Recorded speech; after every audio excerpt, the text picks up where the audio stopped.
5-in win wasn't enough, I guess, not tense enough. So you made it 5-4.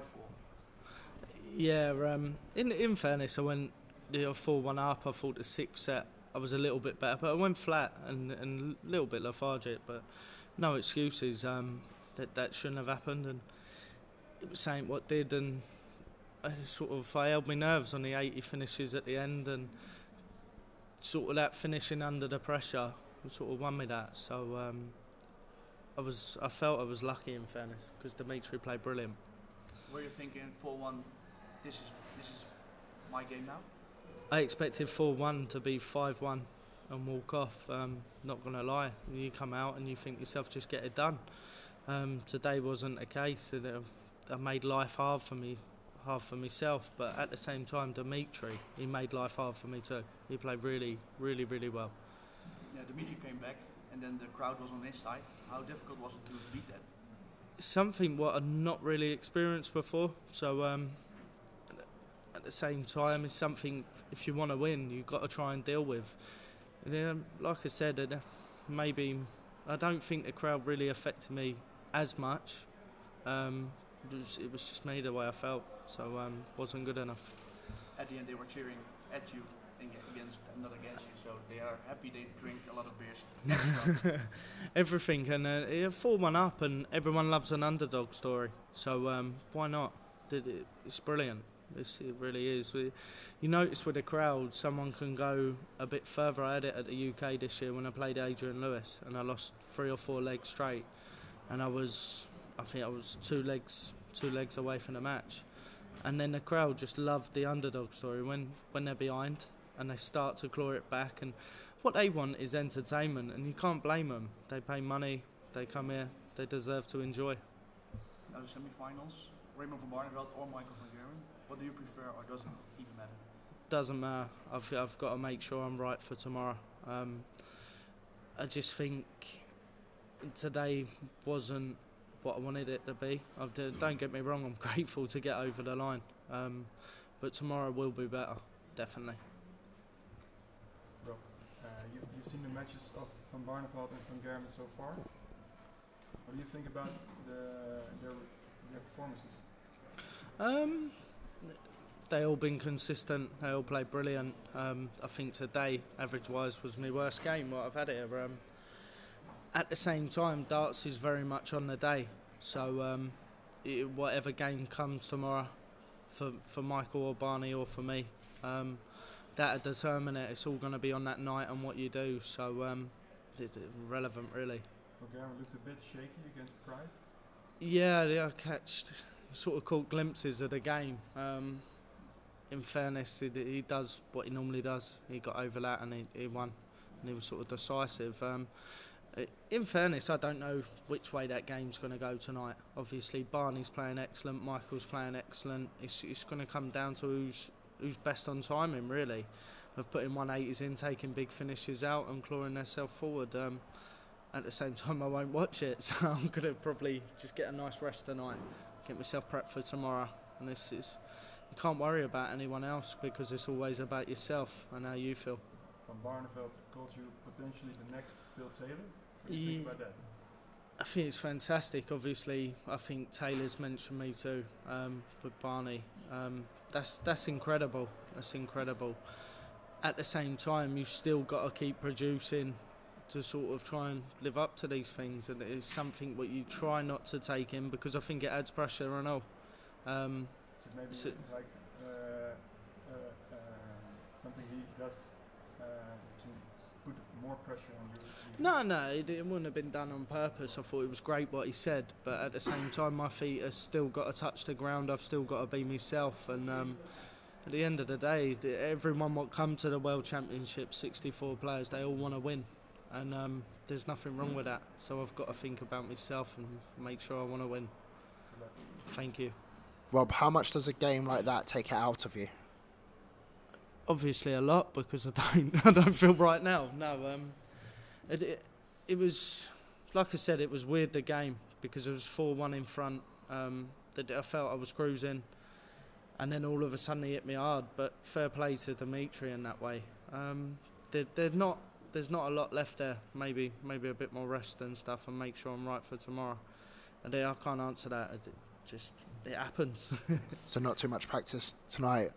I won't practice at all tonight. I just make sure that I go out, I have some dinner, and I'll come back, and then I'll go back to my room and just rest for the night. I think I need to, because if that happens tomorrow, obviously I'm not going to be here a couple of days later. So it needs to happen that way.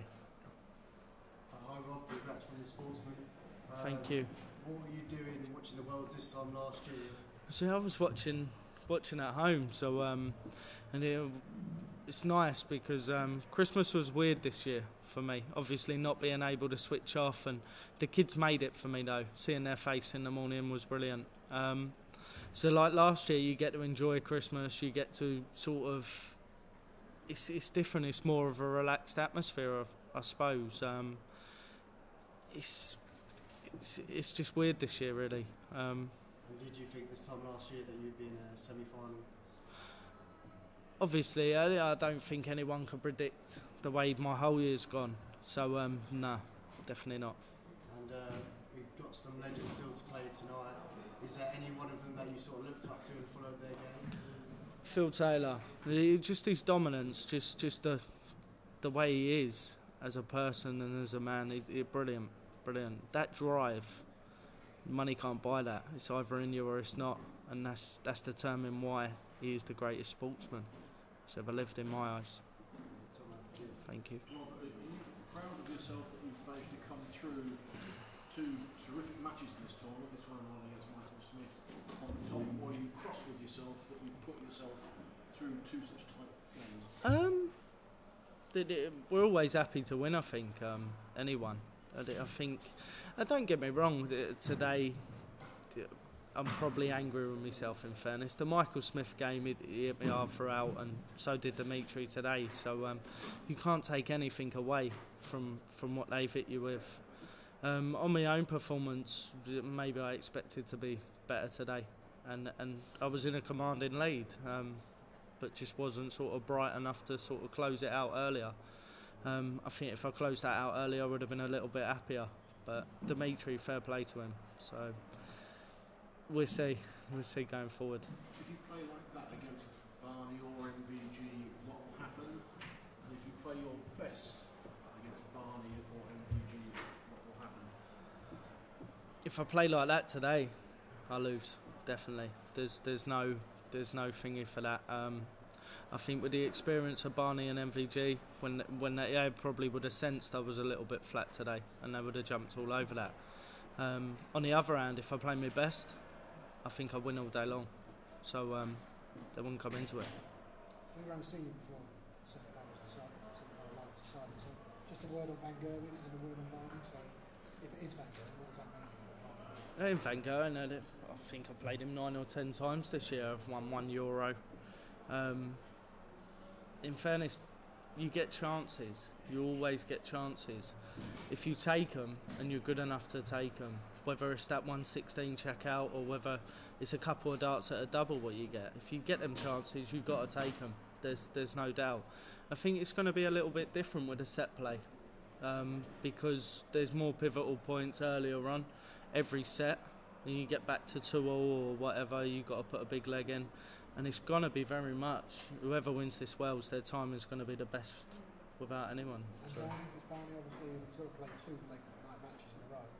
Yeah. That might go In fairness, I think Barney's fantastic, and obviously he's been playing for years, so he know a way to prep himself in the right way to do the best thing for him. So I think that's irrelevant.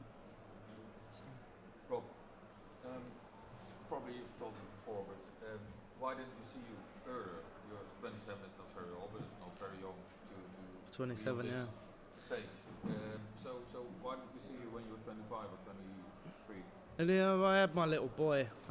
He come along. I give up for a few years at darts. Never played, so I was 20, 21 when he come along. Decided not to play. I suppose at the time, and with having the family, because now I've got 3. At the time, it was that belief. You got. Don't get me wrong. I played well. How good but were you then? It was decent. I was all right. I weren't too bad. I think the kids changed my life really, because that's what helps me with the pressure. I can think about them, and that changes everything. Sort of everything's for them anyway, and so in that way it helps. It helps having that. I think. But what happened then? Because you have 3 kids and you're still, and now you're here, so something else must have changed. The thing was I never wanted to play darts and feel like I deprived the family of money, obviously. Deprived the family, so I go off and play darts, but something what I knew I was good at, but obviously you don't know how it's going to go. It wasn't until someone actually offered me the money to put the money up for me, and it changed everything, because obviously a Riley's qualifier at the UK, I come off, I lost to Michael.